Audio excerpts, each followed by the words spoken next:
Okay, isang magandang araw po, no, sa inyo lahat mga kastik. So ito po yung kahapon na ginawa natin ng tutorial.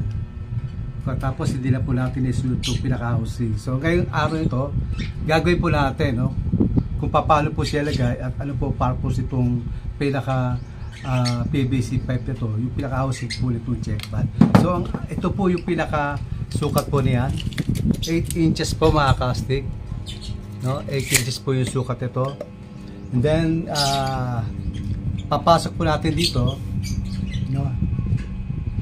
Hindi pala ipapasok kundi itatapat lang natin. Ayan. Mula dito. At tapos kukuha po tayo ng lapis, no. Ayan. Pinaka-lapis po dati, ganyan po yung sistema. Tapos ito po, gagawa po tayo ng isang guhit dito, yung marking kung saan bubutasan po natin yan. Tapos saka po dito, no, ayan, para makita nyo po yung tamang proseso kapag yung ano na. Tapos bali ligyan pa natin ng isa pa para sigurado po. Ayan. Tapos kukuha po tayo ng panukat, no, para sigurado hindi po tayo maliligaw. Ano po? Ayan. Hindi na po natin isama kasi medyo napahaba na po ng video kailangan po nating ipaliwanag habang ating pong ipinapakita yung ating mga materyales kung paano ginagawa. Importante po yun, no? Kumpara doon sa meron pong ginagawa parang deaf and mute, yung parang kipe, hindi na po nagsasalita kasi mahirap po yun kasi minsan pag hindi maintindihan nagtatanong pa. Kung ganito pinapaliwanag po natin, no, yung bawat kung ano po yung parte na ating pong sinasabi, ano po. Mas maganda po yung para lubos pong maunawaan po no ating mga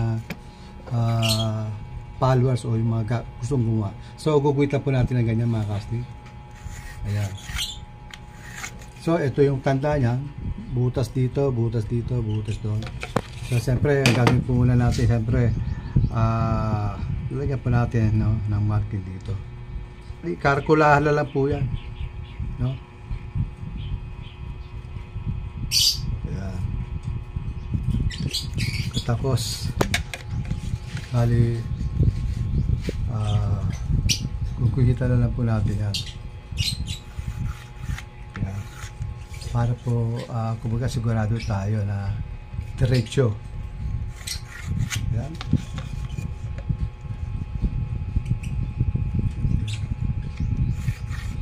Ito yung pinaka-housing yung check valve. Yung parang ganito po yung mga kasing. Teka, lang po tayo. Pero ito yan, no? Tapos ito po yung pinapasok po rito, ano? Ito po yung body chamber, tapos ito yung housing yung check valve. Kung saan inuput po natin dito yung pinaka yung detail. So bubutasan na po natin ang mga kapatid. Gamit na po tayong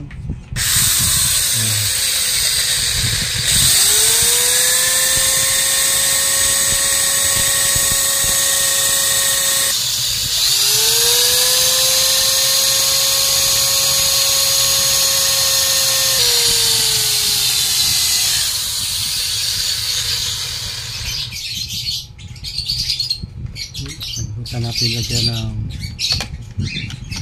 buhit, no, mamarkin.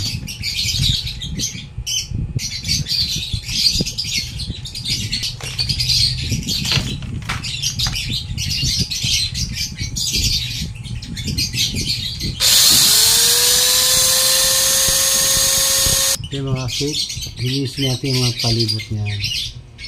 Ayan, palibot po yan mga kastik.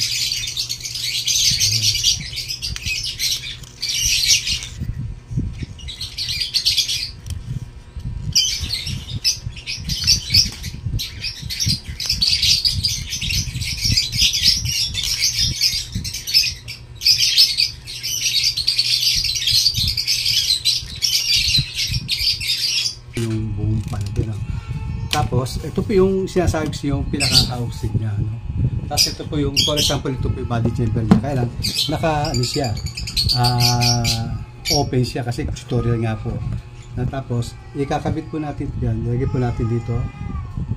Pwede rin po nakapix siya. Pwede rin hindi. Ano po. Minsan ipipix ako nito eh. Minsan hindi. So, gagawin po natin yung medyo maluwag. Kung gusto yung fix, pwede naman. Tapos, ganito po ang ano yan. No? Ilalagay po natin dito. Ayan. Ano? Ayan po yan.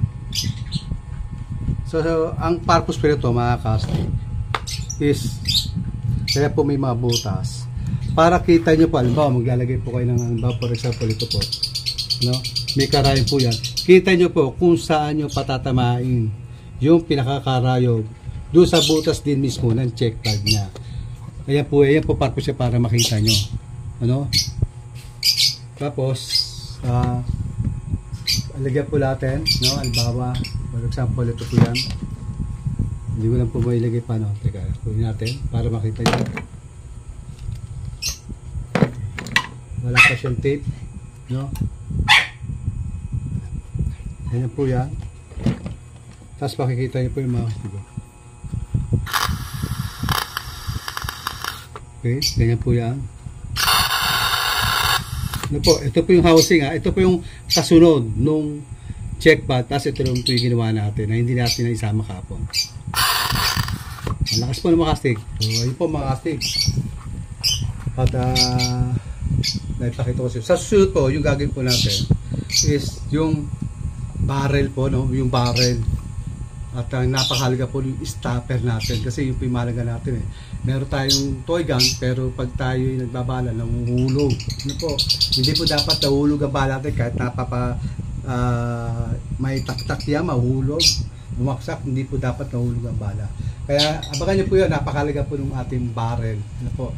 Na tapos yung stopper kung paano po natin ini-apply doon po sa ating pinaka barrel. Ito dito mga kastig, ito po yung ano po, no? Ito yung siya. Bagong gawa lang ito mga kastig. No? Pinapos ko na kasi napakatagal na po nito eh. Siguro may 3 buwan na po ito. No? Kaya lang medyo okay naman yung may-ari. Kumbaga naiintindihan naman yung sitwasyon natin na kailangan natin ng pahinga. Ito yan. No? Bukas tapos na po siguro to. Kasi kailangan po rito yung open side. Pero pwede rin wala. Kaya siyempre request ng may-ari, gusto niya merong open side yung kanyang toy gun. So lalagyan po natin ng siyempre ng open side. Wala pong problema yan. Ayan. Tapos bolt action po yan. Yan po yan mga kasigo. Bolt action. Oh. Yan. Kasi ito po, maganda po yung alignment nyo. Kasi pag hindi po maganda alignment nyo, halimbawa, napabayaan nyo, limutan nyo, pag pumutok yan, dito po yung bala, tatama po rito yan. Ito masisira, basag po yan. Kito ilang beses po nangyari sa akin, nalilimutan kong ilak. Lumalabas yung bala, pero hindi dito tumatama sa panabay ko. Dito siya mismo, no? Mismo, dito sa butas mismo. Tapos lumalabas pa rin sa bala natin. Hindi po yung pagkakagawa yan. Tapos, bali po nito is 4, no? 4 po yan. Pag steel ball, bali 5 po to, no? Bali 5 po to. Tapos yung steel ball kapag kasama na yung pinakabali niya, 6. Ano po? Kasi kailangan talaga i-accurate natin, kailangan maalagaan natin yung tamang pinaka-level niya, kumbaga para maging accurate yung ating toy gun. Ano po? Ayan. Kita nyo, maganda po yan. Kaya pag ito'y kinakasa po yan, harap at likod po may stopper yan. Hindi po mahulog yan. Kahit po natin itaktak na gano'n yan ng malakas, hindi po mahulog yan. Napakalaga rin po ng ating stopper. Ano po? Tapos, meron itong mga casting na magazine. No? Hindi lang po natin na ilalagay yung magazine. Okay. Meron po itong magazine na mga casting ito. Ito yung magazine, pwedeng wala, pwedeng meron. Yung iba naman gusto pa display. Dito po yan. No? Tapos meron po lock yan. Na kung saan, para hindi mahulog to. Nandito po yan. Hindi ko pa naman nilalagay kasi marami pa tayong dapat ayos dito yung pinaka open side niya. Ano po? Ayan po yan mga casting. Tingnan lahat. Ayan. Long barrel, long tank. Sniper type. No, mga casting. Kasi ito po, mapapansin nyo, bisa mahaba yung gawa natin. Hindi po kung may gusto nun, kundi ang may gusto nun, yung mismo pong nagpapagawa. Siyempre, ang masusunod po, yung mismong nagpagawa, hindi po ako. Basta may mahaba po, gagawin po natin. Gusto na mixe, bisa kita yung mixe. Yun po yung gusto ng mga nagpagawa. Ayan po yan. No? Kita nyo na po ano yan, no? Itsura yan. Yan lang po ang itsura yan. Mga casting. Yan. Pagkatapos, yung gagawin natin, ito, no? Ito po yan, no? Gagawa na po tayo ng tutorial ito, yung pinaka barrel na po. Barrel. After po yan, yung kung paano po mag-install nung toy gun. For example, halimbawa, ito po, halimbawa, no? Papakita ko po sa inyo. Ito po yan. Diba, ito po yan. Kinakat po natin to, no? Kinakat po natin tong ano to, yung pantay siya, no? Tapos saka po natin inilalagay po yan dito, mga casting, sa ilalim. Ano po? Sa ilalim po nilalagay yan. Yan, ganyan po yung style yan. No? Wala pala siya magtuloy. Kumbaga wala siya tuloy kaya medyo hirap siya, no? Tapos ini-ispat po natin ang pututi yan. No, ganyan po yung style yan. Ituturo ko po sa iyo kung paano po mag-install ng ating toy gun. No? Ututi lang po kasi talagang mahirap po talagang mag-ano ng tutorial. Ano po? At bukod siyempre, hindi ko lang pasensya nyo kung medyo mahaba po, no, yung ating pagpapaliwanag kasi nga gusto ko kasi ipaliwanag ng gusto, kaya medyo mahaba yung ating gusto ko ipaliwanag ng gusto sa mga viewers natin na gusto gumawa para hindi lang po sayang, no, yung pera na gagastos kasi mahal din po paggawa nito, gagas po kayo ng 1.5 o hindi lang, ano po, kasi wala naman po nabibili itong pera-peraso lang. Ay bibili kayo lago 500 plus agad, tapos yung mga yung mga barrel ganoon din po yan, 300 plus, ano po, marami po yan. Hindi po nabibili na pera-peraso kaya gagastos po tayo ng 1.5. Yung ating pong super glue, no, 130 po yan. Ilan po ba yung magagamit natin dito sa ganito? 3 piraso po yan. Pero kung tipid, isa lang po pwede, isa't kalahati. Ako hindi po titipid, lalo na rito. Napakalaga po ito kasi pag tipid po natin yan, hindi po natin masasabi baka mag-backfire. Tama po yung mukha natin. Kaya tayo, naninigurado tayo. Kaya makapal po yung ating super glue mula dito hanggang dito. Niluluto po natin yan. Paututi hanggang mapuno. Siyempre, ganun din po rito. Ito. Yan. Makita nyo po yan, no? Hanggang dito po yan, hanggang dito sa ibabaw, yung super glue. Saka yung ating PVC powder na talagang niluluto natin, umuusok yan. Kaya kailangan po natin face mask para hindi po makapinsala sa ating kalusugan. Ano po mga casting? Ayan po yan mga casting.